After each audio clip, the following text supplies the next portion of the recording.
season 2 of Liwan League. And right now we're here with our committee people, Brian and Darren. And from yesterday's best player of the game, Glenn Parain. And Glenn, so we have some question for you.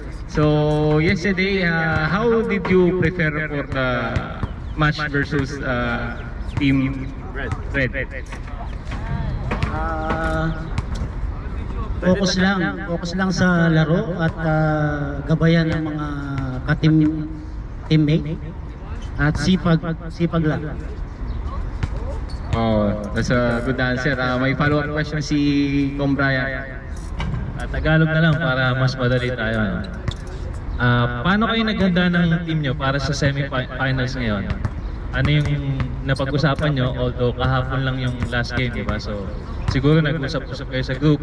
Ang kalaban nyo kasi is itong Green Celtics. So ano yung mga naisip nyo o hinanda nyo game plan para sa laro na ngayon?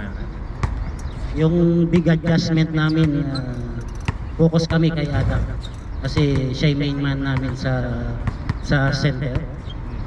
Kung walang depensa lang. Number 1 dyan, depensa.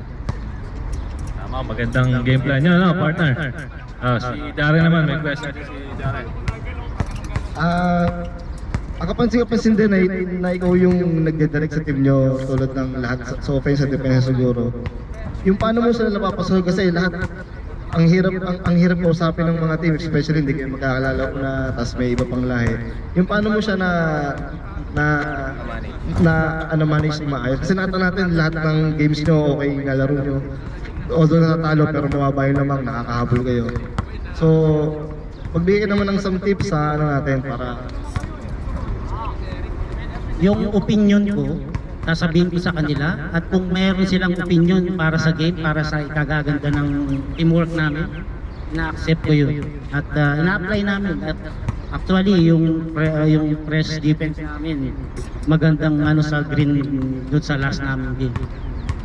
So gagawin nyo yung ginawa nyo last time sa kanila. Sana hindi tayo naririnig ng Celtics para hindi nila makuha yung game plan nyo. Last question tayo. As bilang ace player, ano yung makikita namin sa'yo ngayong gabi? Strategy ba is para, kasi nung last time ganda nung ginawa niya nagpahinga ka para makarecover, tapos after nung pagpasok mo sunod-sunod yung 3 points mo, nahanap ka ng mga teammates mo sa corner, saan slash sila, tapos biglang pick out sa'yo, tapos na-convert mo. So ngayon, same game lang pa rin ba o meron ka bang hinandang mas matindi? Focus lang, more focus. Ayun lang yung gagawin ko ngayon. Ayun. Any shoutouts sa family and friends? Shoutout sa mga kaibigan dyan at sa mga Liwan community, Liwan friends. Maraming salamat. Thank you Mr. Parayo at good luck sa game nyo sa semifinals.